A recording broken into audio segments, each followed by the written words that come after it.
नमस्कार, मैं हूं संगीता राय। पूर्वांचल एक्सप्रेस न्यूज के इस वेब पोर्टल पे आपका स्वागत है। आइए देखते हैं हमारे संवाददाता राम सकल यादव की यह विशेष रिपोर्ट।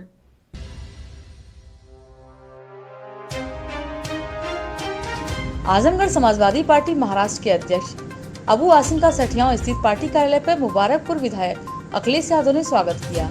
सपा नेता ने सरकार और आरएसएस पर जमकर हमला बोलते हुए उन्होंने कहा कि देश को मोदी और अमित शाह बर्बाद कर रहे हैं और आने वाले समय में देश में हालात भी श्रीलंका जैसे होंगे।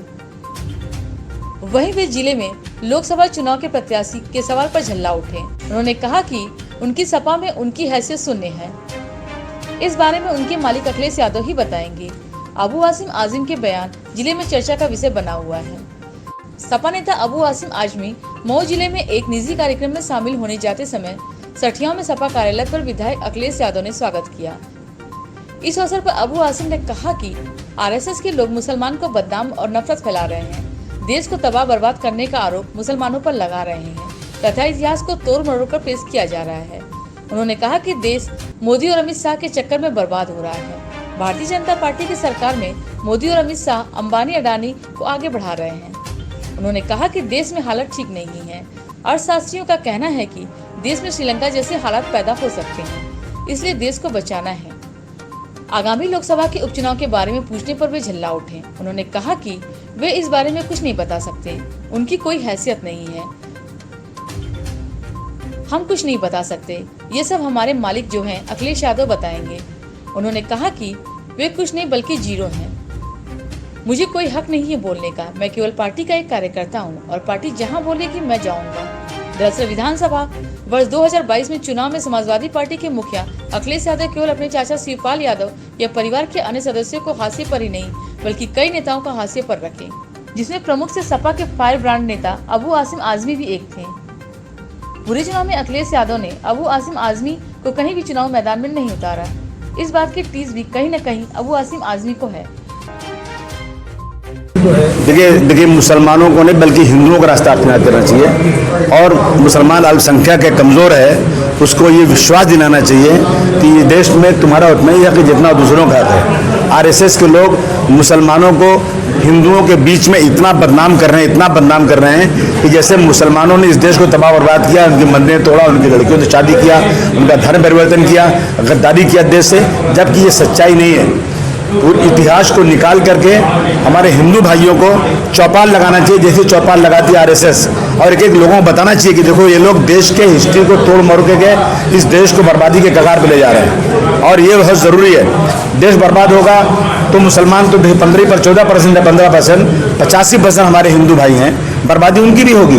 नौकरी जा रही है, सारी जितनी भी गवर्नमेंट की फैक्ट्री कंपनियां हैं, जितनी भी सब बिक रहा है और इसमें काम करने वाले कौन है? ज़्यादातर सरकारी नौकरी मुसलमानों को कहाँ मिलती है?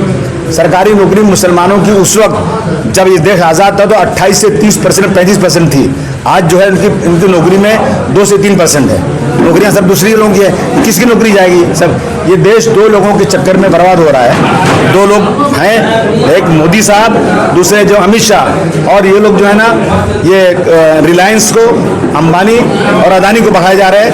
पूरा देश बर्बाद हो रहा है और अगर अभी नहीं जागे आप लोग, याद रखिएगा श्रीलंका से बुरी हालत हिंदुस्तान की हो जाएंगे।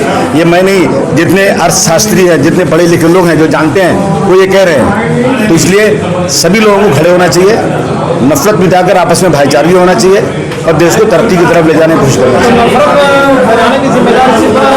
मोदी और अमित शाह ही नहीं, मुसलमानों जी, मुसलमानों में भी तो मुसलमानों को जो है, मुसलमान के पास सरकार नहीं है, उनके पास सरकार, इनका पूरा आला है, इनके पास सारी मशीनरी इनके पास है। नहीं, मुसलमानों के नेता भी तो ऐसे हो सकते हैं जो नफरत को बढ़ा। हाँ बिल्कुल, 100% नफरत को बढ़ा खत्म, कोई भी नफरत बढ़ाता हो उस नफरत को खत्म करने की कोशिश तो करनी चाहिए। लेकिन सरकारी मशीनरी जो कर रही है, उनके पास ताकत है, वो अगर सरकार के खिलाफ कुछ बोला जाए तो देश के खिलाफ नहीं होता। वो तो सरकार के खिलाफ बोलना, देश के खिलाफ समझ के आदमी को जेल में उठा के भेज देगा।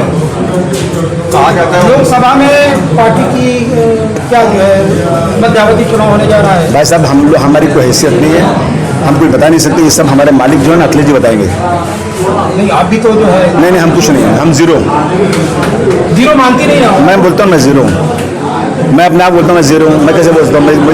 मुझे कोई हक नहीं बोलने का।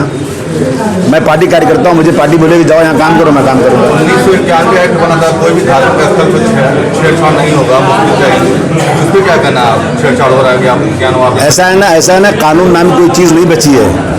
कानून ये बन गया है, अब संविधान ये बनना चाहिए कि जिसके पास मेजॉरिटी है उसके साथ कानून है, जिसका माइनॉरिटी उसकी कोई हैसियत नहीं है।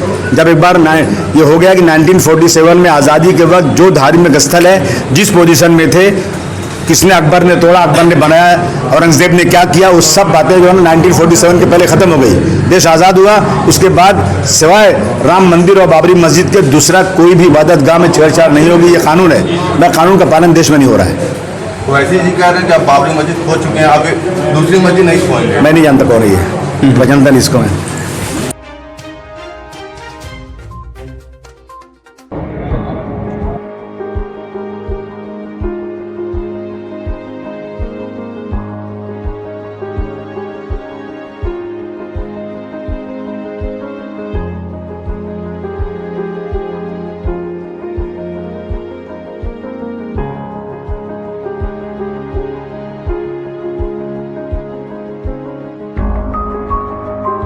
अगर आपको हमारी खबर पसंद आई हो तो हमारे चैनल को लाइक, सब्सक्राइब और शेयर जरूर करिए।